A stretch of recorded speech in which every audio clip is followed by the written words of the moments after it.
Happy Monday, my friends. Welcome to the Liz Wheeler Show. The biggest story that I can remember in a long time is unfolding right before our very eyes, and a lot of people have not yet begun to pay attention to it, and I think this is a huge mistake. This is a story that is going to touch each and every one of our lives, and I'm talking about the collapse of the Silicon Valley Bank. This is not something that's just relegated to the financial world. This is not something that just impacts tech entrepreneurs and venture capitalists or rich people with their money in Silicon Valley Bank. This is one of the biggest stories, certainly the biggest story of the year so far, one of the biggest stories that we are going to hear about for a long time. And I want to cover this in depth with you because there's an aspect of this story that is not being discussed that should be discussed. And a lot of people, if you're anything like me, a lot of people don't have a baseline understanding of the intricacies of how a bank like Silicon Valley Bank worked, what made it different than other types of banks, why its business model was fundamentally flawed, and how politics played a huge role in this. We're going to talk about that tomorrow on the show. So if you haven't already subscribed to the show, do so. You don't want to miss this. I'm really proud putting this together now. I'm really proud of this, what this show is going to be, and I want to sit down and talk it through with you so we all understand not only why it's going to impact all of us, but how politics played the key role in this. So that will be tomorrow. What I want to talk about with you today is the Oscars. Now, you might be thinking, Liz, I don't care about the Oscars. This is Hollywood. Hollywood is obviously corrupted by the left. Conservatives shouldn't even be paying attention to Hollywood. We're just helping them fund their woke indoctrination of American youth, of the American people. But here's what I will say to you. Either we care as conservatives about changing the culture, or we don't care. It's a binary choice. We care about culture, or we don't care about culture. We talk often on this show, I use the word on this show. I use the word based often on this show, based. And sometimes people will say to me, what does that mean? What does the word based mean? And a lot of conservatives picked up this new lingo. It's become fashionable to use in conservative circles. They picked up this new lingo because they read it in an article, or they heard it from their favorite podcast host, or they saw it on Twitter, and they just kind of intuitively know what it means. The definition makes sense contextually. And I'd like to offer you today a more concrete definition of the word based. The word based means to exist in truth, to be rooted in reality. To be based is more important than to be a member of the Republican Party.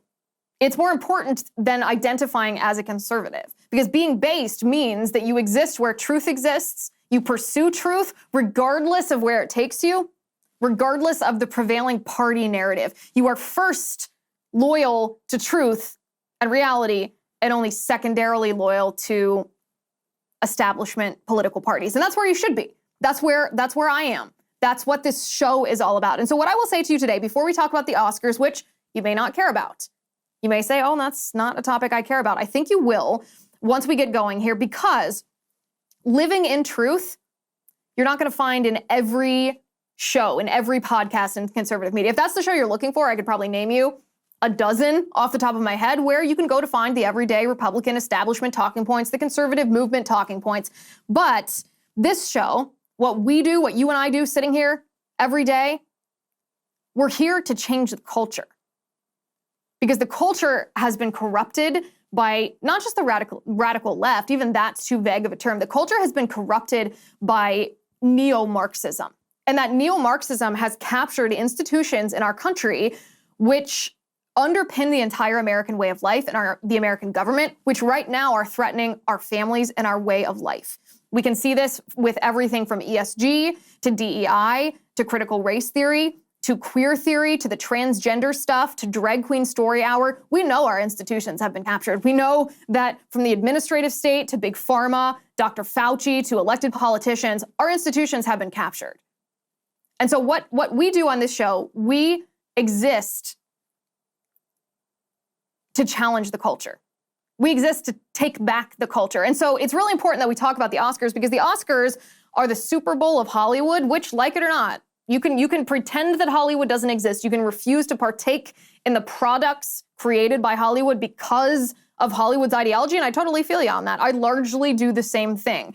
But refusing to be a consumer is different than ignoring the cultural influence that the products have on people who have not refused to take part in Hollywood. Hollywood still drives the culture, like it or not. The craziest thing this year about the Oscars didn't have a moment like last year where Will Smith slapped the living daylights out of Chris Rock. That wasn't the defining moment of the Oscars this year, not at all. In fact, the defining moment, the craziest moment of the Oscars was actually the realization that perhaps for the first time, the skeleton of the Oscars production wasn't rooted in wokeness. There were some woke comments, but it wasn't the same. And I want to talk to you today, and I want to tell you about what's happening behind the scenes in Hollywood right now and why it is a massive cultural movement about to happen if conservatives and Republicans don't mess it up. So let's get to it.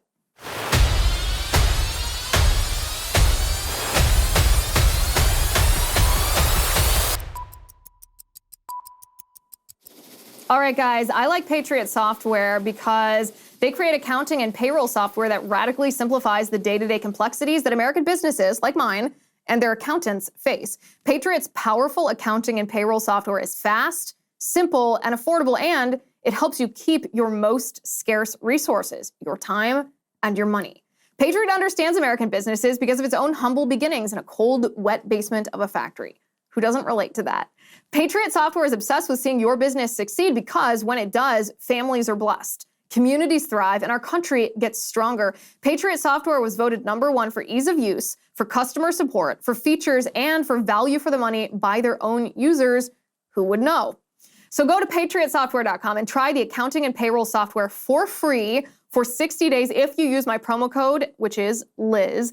And you can see why tens of thousands of business owners and their accountants trust Patriot Software. Just go to patriotsoftware.com, use promo code Liz for 60 days free use of their accounting and payroll software. patriotsoftware.com, promo code Liz.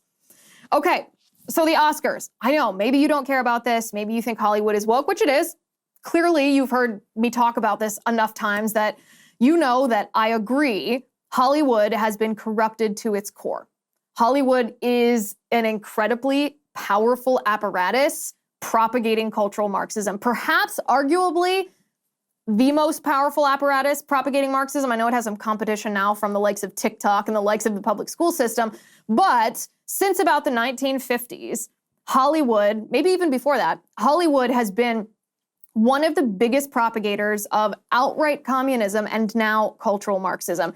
And a lot of conservatives, a lot of Christians, as a result, have simply stepped away from Hollywood. They've created a parallel economy, making their own Christian music, their own Christian movies. There have been conservatives who have made conservative entertainment products, or they've just said, you know what, we're going to read books. We're not going to patronize an industry that actively hates us, that's not only trying to indoctrinate us, but is portraying us as being evil people. And like I said, I get that. I largely do that myself, but it is a mistake for conservatives and Republicans, even if we are not patronizing Hollywood with our money and our time, to ignore the cultural influence that Hollywood has.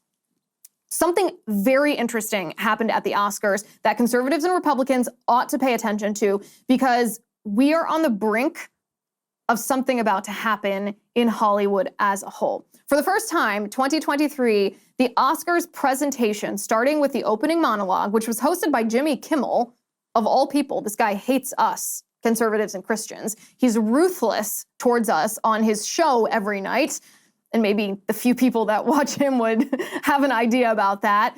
But in his opening monologue at the Oscars, Jimmy Kimmel was actually not woke at all. Take a listen to this. Want you to have fun. We want you to feel safe.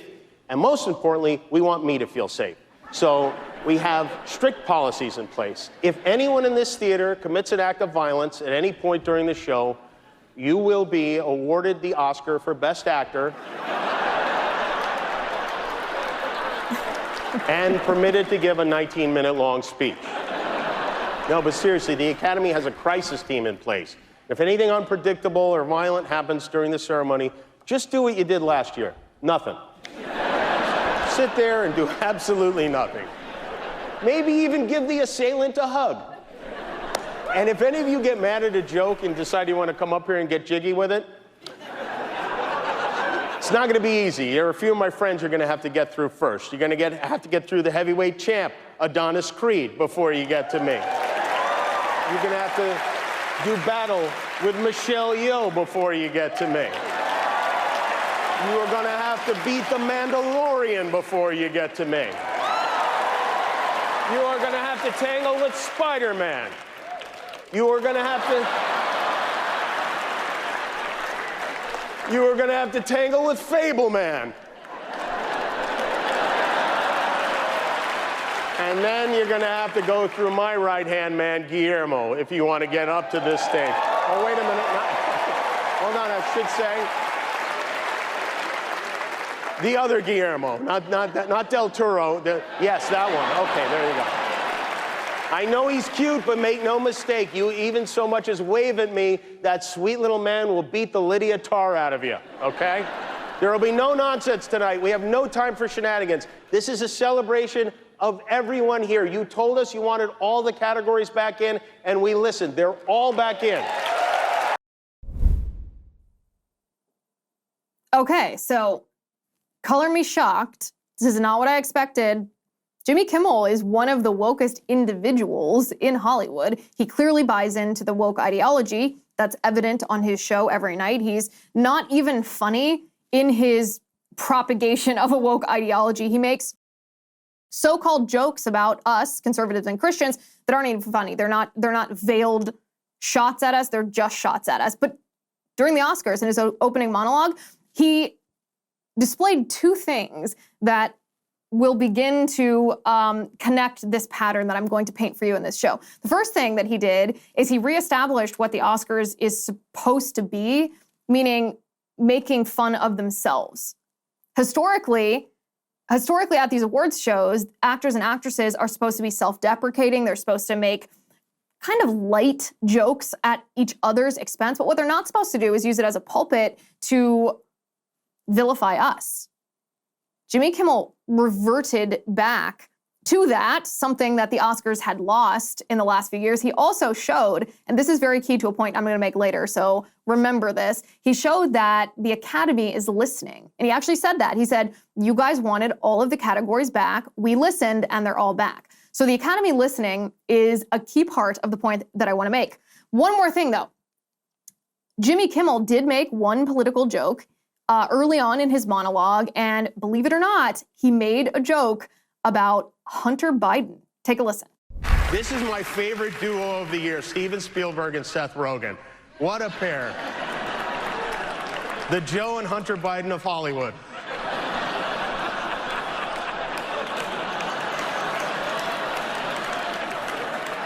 Seth, what are you on right now? Be honest. Nothing?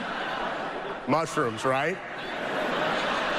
Did you give one to Steven? Give him one. Let's see what happens. Maybe he'll make something crazy. Maybe the only thing more surprising than Jimmy Kimmel making a Hunter Biden joke at Hunter's expense was the fact that, did you hear the audience? This is all Hollywood in there. They cracked up. Everyone laughed, which means that the joke landed not just for us at home, the joke landed for people in Hollywood, which shows where their minds are on this. Later on, Jimmy Kimmel did make one joke about Tucker Carlson, a little joke about the January 6th videotape. So I would say, in all fairness, if we are just calling balls and strikes here, if we're just grading him exactly, then for politics, it was net zero. One little joke at Hunter Biden's expense, one little joke at Tucker Carlson's expense. It's essentially net zero, which again is unheard of at the Oscars. And then, of course, we have two things that happened at the Oscars that not only were just the absence of wokeness, which is kind of how I would categorize Jimmy Kimmel's surprising monologue, just the absence of wokeness surprised me. There were two moments that were, I would say, the opposite of woke. And one of them was when an Oscar winner actually used the words American dream. Take a listen to this. My mom is 84 years old, and she's at home watching. Mom, I just want an Oscar.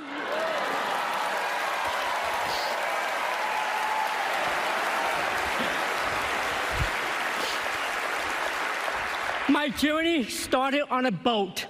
I spent a year in a refugee camp, and somehow I ended up here on Hollywood's biggest stage. They say stories like this only happen in the movies. I cannot believe it's happening to me. This is the American dream. That was Ke-Huy Quan, by the way. He won Best Actor in a Supporting Role. The American dream, though, when I heard that, I was like, what? What? They actually praised the American dream and got cheers from the audience again for saying something positive about the American dream. Someone being able to come to America and make it big. Have these equal opportunities for all people to achieve and to prosper and to excel. That is the American dream. And of course, the left has lost sight of that. But surprise, surprise, at the Oscars, it was something that was a big hit. Then, of course, we have a rendition of Happy Birthday that was sung to a young man, a co-star, who had Down syndrome. Watch this video.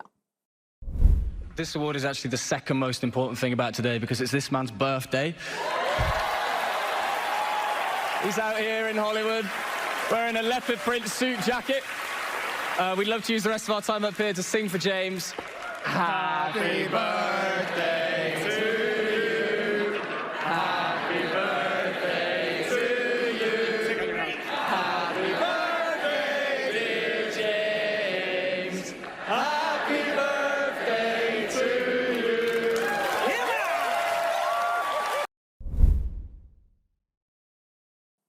That was for Best Live Action Short Film, for those of you who are paying attention. I gotta confess, I pay a little less attention to who the winners are when it comes to the movies, and a little more attention to the presentation and the politics of the actual Oscars awards show, which I know is going to horrify some of you, but I'm just telling you how I look at this, which is why I tack on, oh yeah, that was the winner of the Best Live Action Short Film, instead of introducing it beforehand.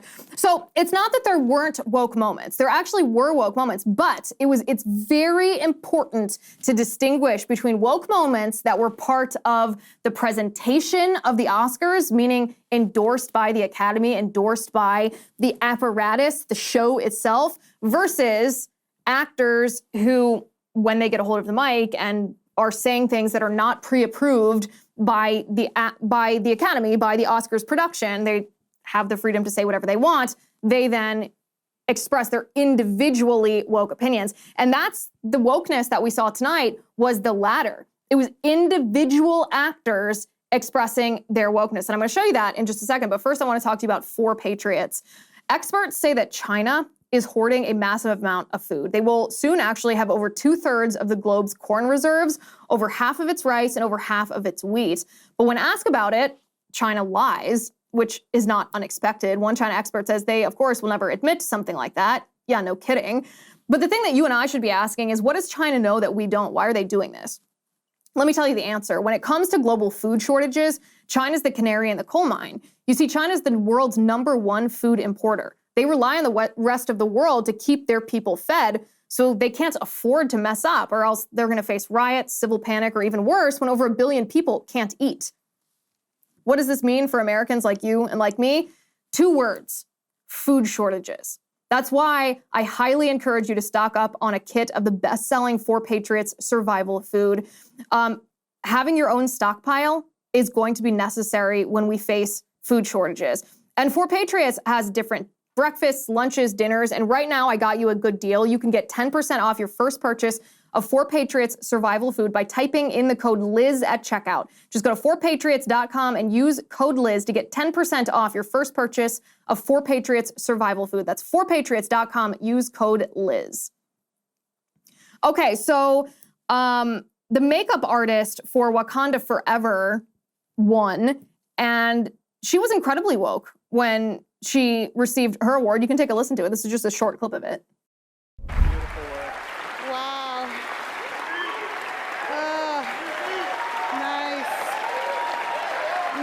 see you again. Thank you to the Academy for recognizing the superhero that is a Black woman. She endures, she loves, she overcomes. She is every woman in this film.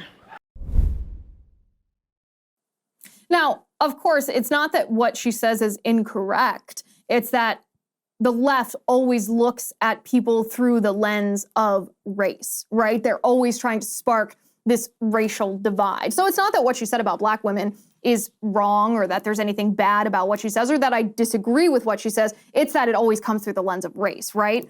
Well, that's the racial thing, but let me interrupt myself here. What she's saying is not part of the Oscars presentation. This is her individual opinion. So it's through the lens of critical race theory, maybe, because that's how the left always looks at race, but the Oscars or the Academy wasn't promoting it. The same with Jamie Lee Curtis. She brought up the transgender ideology and was promoting that, although she kind of contradicted herself and recognized that she unintentionally contradicted herself, and it was quite amusing. Take a listen. There are 65 women this year nominated for Academy Awards across various disciplines. How does it feel for you to be amongst that number? Surreal, and proud. Obviously I would like to see a lot more women be nominated so that there's gender parity in all the areas and all the branches, and I think we're getting there. We're not anywhere near there. And of course, the inclusivity then that involves the bigger question, which is, how do you include everyone when there are binary choices, which is very difficult, and as the mother of a trans daughter, I completely understand that. And yet, to degender the category also, I'm concerned, will diminish the opportunities for more women, which is something I also have been working hard to try to promote. So it's a complicated question, but I think the most important thing is inclusivity and more women. I mean, basically just more women anywhere, anytime, all at once. Is that the funniest thing? Because she starts out being a feminist, women this, women that, and then she says, but we also have to be inclusive of quote unquote trans women who are biological men who identify as women. But then she circles back and says, but actually that erases feminism. So she's correct, it does. It erases actual women if quote unquote trans women who are biological men who identify as women and then win women's awards, then actual women don't get to win those awards. To see that blow up in one short sentence is a thing of beauty to behold. But again, this kind of wokeness, even though it was accidental wokeness, which she then contradicted herself and almost took the base position on, but then didn't, it was her individual opinion. This is the point, is that the wokeness that we usually see at the Oscars in the presentation wasn't. It didn't exist. And the reason for that is actually what I want to dive into a little more depth. Why is this happening? Was this intentional? Was it accidental? Was it a fluke? And the answer to that is no, it wasn't accidental. I want to give a little bit of a peek behind the scenes, what's happening in Hollywood, because what's about to happen, it hasn't even yet started to manifest. Or maybe the Oscars last night were the very beginnings of the public appearance of what's going to be a massive cultural movement. Not that Hollywood is becoming ideologically conservative. That's obviously absurd. They're still rife with cultural Marxism. They're still completely corrupt. But Hollywood is starting to learn a business lesson. Hollywood is starting to learn that you can't run a business for profit while you are actively vilifying half of your consumer base. In other words, Hollywood cannot continue to ridicule and demonize and hate conservatives and Christians and still hope to be a profitable industry and also a cultural influence. The wokeness that we see in Hollywood, there's always been wokeness, there's always been leftist ideology, there's always been communism actually in Hollywood for a long time, almost 100 years in Hollywood, since the 1950s. I guess that's what, 70, 80 years? But the recent wokeness, like the critical race theory and the queer theory stuff, That started in about 2014. It escalated in 2016. So first under the Obama administration, and then when Trump became president, when he was elected, that's when stuff really, really got nutty in Hollywood. And Hollywood started acting through these lenses. Like Hollywood actually acted out what we just ridiculed. They acted out critical race theory, which is discrimination against white people. They acted out DEI, which is not diversity, it's not equity, it's not inclusion, it's religious persecution, it's actual racism, it's intolerance. They started acting out these tenets of wokeism in a way that turned off more people than they could afford to turn off. And so what happened is, first of all, we got a couple of headlines in the lead up to the Oscars. I noticed this, that said, this year the Oscars are going to be a little bit less political. And I didn't pay that much attention to those headlines because you usually see somebody trying to make that claim to get clicks. You usually see that report leading up to the Oscars, maybe as an effort to try to get more eyeballs, more conservatives, more Republicans to watch the Oscars. But this year, it was actually true. It wasn't that political of a presentation. Now, you can make the argument that the content that was presented was still pretty woke, and that's true. But the presentation, comparatively, was inarguably less political than usual. Hollywood is getting the message because, this is key here, because people that work in Hollywood are starting to lose their jobs. People are losing work because of the wokeness that Hollywood has embraced. Take Disney, for example. What happened at Disney recently? They recently announced that they are cutting billions of dollars in new content. Why? Because their stock prices have fallen, because their consumer base is smaller, because of the wokeness agenda that was exposed that underpins Disney. We can all see it in every Disney product, from their feminism to their critical race theory to their queer agenda that they embed in children's programming.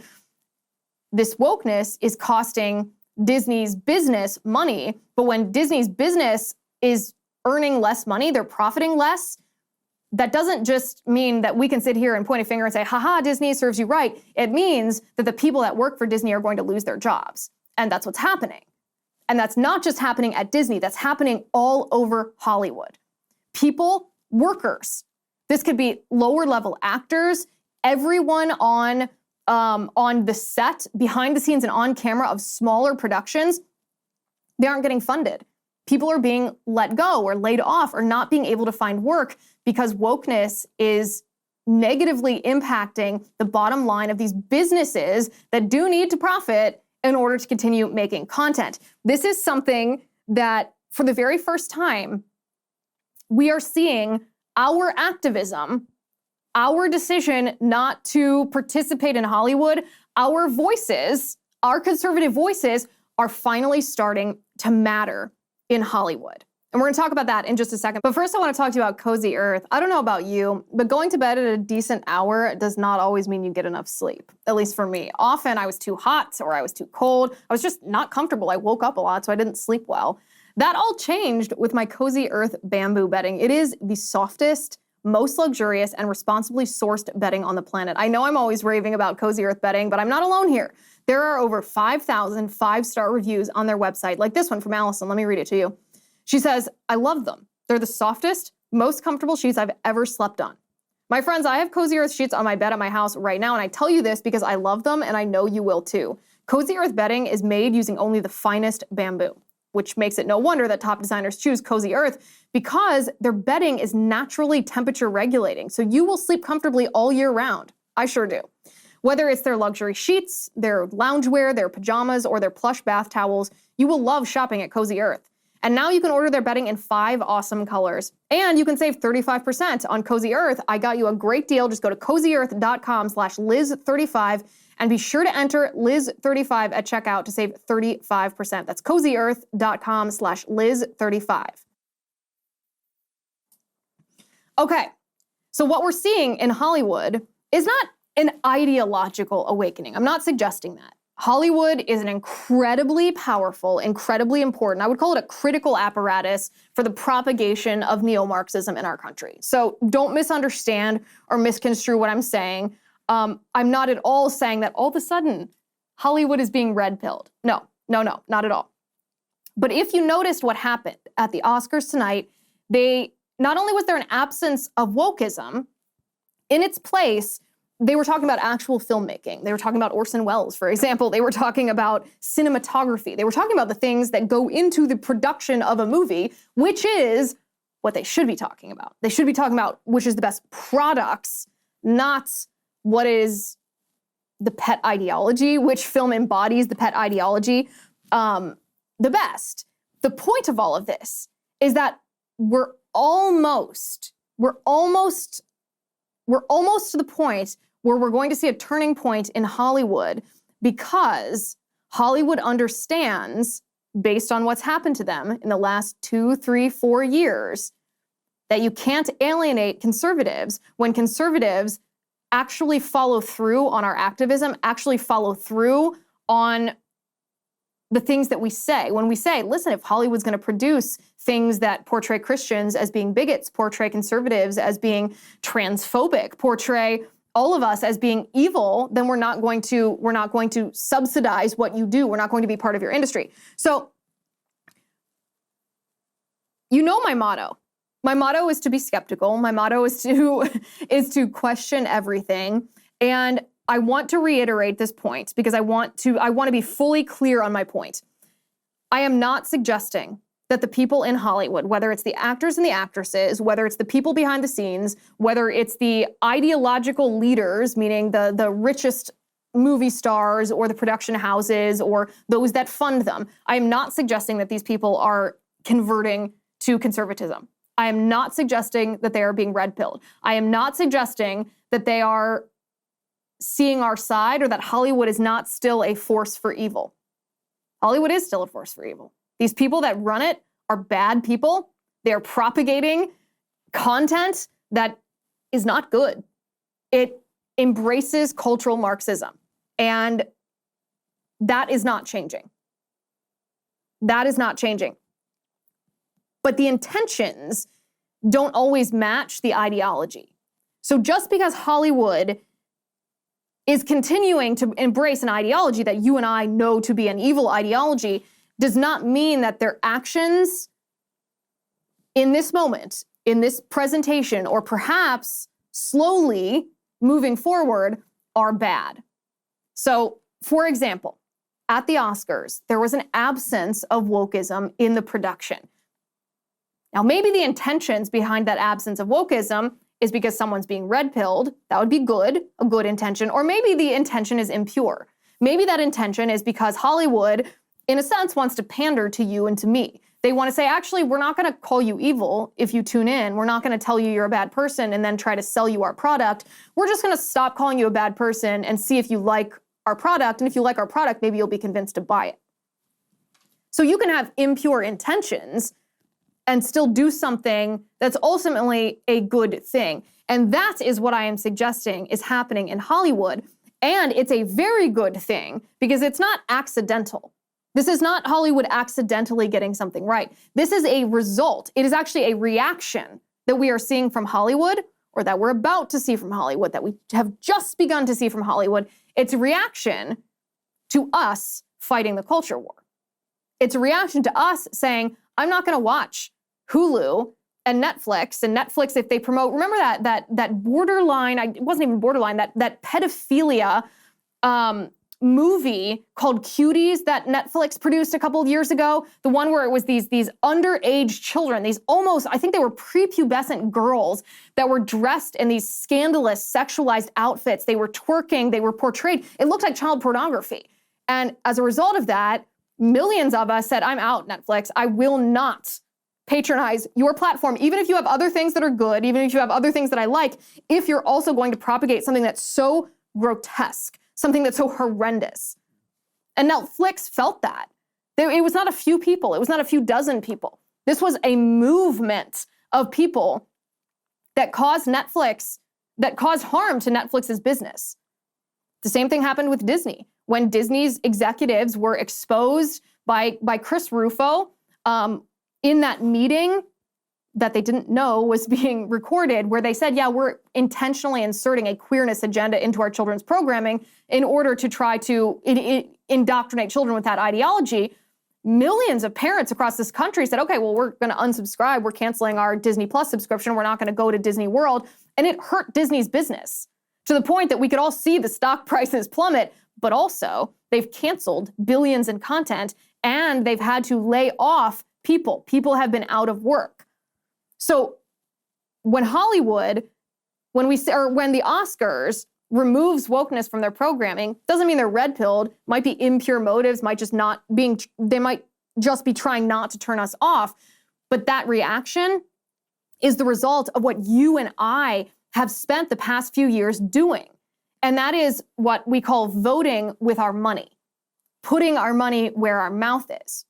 Now, I used to be a skeptic of boycotts because we were in a different time in our country. We were in a different place with our country. And I thought, you know what? I can do more good doing direct political activism than I can boycotting a company or a corporation that's woke, trying to make my voice heard. That the landscape has entirely changed in our country when we have this ESG structure that underpins big businesses and woke corporations that essentially forces them, even if their executives aren't woke, that forces them to operate looking at environmental, social, and governance metrics that are radical leftist political policy agenda items, and forces them to make business decisions not based on what's best for their business, but what's best for these political agenda items. Then we are actually voting when we do use our money to patronize businesses that reject ESG and to boycott businesses that propagate evil things in the name of sometimes DEI, in the name sometimes of inclusion and tolerance and racial justice and environmentalism and sustainability and whatever else words the left is using to cloak their ideology here. This is what they're seeing. Hollywood is seeing that it's bad business to be woke. They're seeing that you can't continue to, as an entertainment industry, you can't continue to be the force that they are. I mean, isn't entertainment like the #2 export of the United States? You can't continue to be this enormous entity as an industry if you're failing. And they are failing.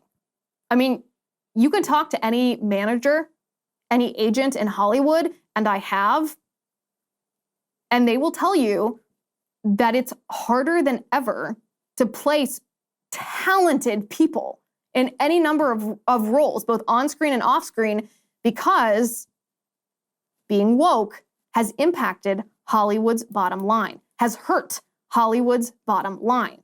And Hollywood is just beginning to recognize that. Not just recognizing that, Hollywood is just beginning to take action on that. And this calls us back. Remember this conversation that we've been having on an ongoing basis about how wokeism is structured like an actual cult, where there are 3 layers of people in this cult. There are the outside people, or the people that are new recruits to the cult, this outer circle, and they're kind of the water carriers. They repeat the talking points. They probably have he, him on their Instagram profile, but that's about it, right? They repeat these shallow talking points, but they don't know what they're saying. They're actually, in a way, victims of the cult themselves, even if they're the most annoying of the people in the cult. They don't have any idea the ideology that they're propagating. Then we have the people that do understand the ideology that they're propagating, and they totally buy into it. So that would be probably like Jimmy Kimmel, right? He's not just on the outskirts of the woke Hollywood cult. He knows the ideology that he's propagating. He knows that this will lead to tyranny and authoritarianism. He's aware of that. And he just thinks that as an elitist, he will escape the negative consequences of tyranny and authoritarianism and neo-Marxism. And in that sense, he's probably right. And then we have the inner circle, the people that not only understand the ideology, they understand it to the point that they know that it's a farce. They know that there is no fake God at the top of the cult, that everything that they're teaching to all of their followers, their ideological followers and their water carriers, is just a way to centralize power for themselves. What we're seeing in Hollywood right now is we're seeing the water carriers of the woke cult harmed. They're the ones that are being hurt. And they don't understand why, because they are not ideologues. They are not so committed to Marxism that they're willing to sacrifice their career and their paychecks and their livelihoods. So we're seeing the bottom level of this cult, the most annoying part, the ones with the loudest voices, the public figures, pushing back. And that's what we saw at the Oscars. We saw the Oscars presenting without wokeness because they need us to be part of Hollywood. They need us to be consumers of entertainment, or else their industry will cease to exist in the powerful form that it has existed for a long time. Now, the power players here, we're talking about the people that fund the woke agenda, especially the people that fund the woke agenda via the entertainment industry. They might not be on board with Hollywood pulling back a little bit from wokeism. But that doesn't matter, because the people at the very top need the water carriers in order to operate their cult. And if the water carriers aren't able to work in Hollywood because the wokeness has hurt Hollywood to the point that everyone's losing their jobs, then the whole thing starts to crumble. What we're seeing right now actually already happened in stand-up comedy a couple years ago, where the culture at large, if you will, the neo-Marxist ideologues tried to impose wokeism, tried to impose woke standards on stand-up comedy, and for a minute it worked. But then slowly, one by one, these different, pretty famous, pretty prominent stand-up comedians started rejecting wokeism. We had Dave Chappelle. He's probably the most famous one, pushing back on the transgender narrative. We had Bill Burr doing the same thing. Joe Rogan has been doing the same thing. I mean, Chris Rock's new special that just came out was the same thing. Ricky Gervais did the same thing. And stand-up comedy realized that wokeness would kill comedy. And if comedians themselves didn't say, stop it, you're putting us out of business. If we have woke standards, we don't have jobs, that it would be the end. And so the people involved in stand-up comedy refused it. They said, nope, we're not going to do that. That happened maybe let's say stand-up comedy is 2 years ahead of where Hollywood is right now. They're 2 years ahead in that process. But we're right on the cusp of seeing that exact same thing in Hollywood, where the woke standards that Hollywood is propagating, when those woke standards are applied to Hollywood, it becomes cannibalistic. It can't exist with woke standards. People don't work when businesses are run through DEI, because businesses aren't profitable when they're run through DEI. Businesses that focus on ESG versus focusing on the consumer and the shareholder fail. And when a business fails, the employees lose their jobs. And these employees are people that work in Hollywood. And the people that work in Hollywood, believe me, they love nothing more than their own paycheck. And they'll do almost anything, even rejecting wokeness, maybe, to get that back. Is that potentially what we're seeing? If that is true, if this is what we're seeing unfold, then this is one of the most massive cultural moments in modern American history. We might be on the verge of one of the most massive moments in cultural history in modern American if conservatives and Republicans don't mess this up. What I mean by that is conservatives and Republicans, we should continue to criticize Hollywood with everything we've got when they deserve it. But we should also be willing and loud and emphatic in praising Hollywood when Hollywood gets something right. Because if they do something right, even if their motive is not correct, and we still criticize them, then they're not going to know what to do, and they're going to turn back to the wokeness. But if we praise the good, positive reinforcement, if we praise what they're doing correctly, then they will produce more of what we told them was correct, what we told them that we'd liked for them to produce. And that should be a perpetuating, continuing cycle. Tomorrow, don't forget, we're going to talk about, the Oscars was interesting. This is a really important, the most interesting Oscars we've ever seen, even compared to last year's slap. However, there is a more important story that's going to have ripple effects to each and every one of our lives, and that is the collapse of the Silicon Valley Bank. What does this mean? What even happened? What caused that? We're going to talk about that on tomorrow's show, so don't forget to subscribe to the show so that you don't miss that, because it's both a bad business model at that bank, but also politics that played, let's call it, the fatal role. So make sure you subscribe on Apple, Spotify, YouTube, Rumble for that show tomorrow. Thank you for watching. Thank you for listening. I'm Liz Wheeler. This is The Liz Wheeler Show.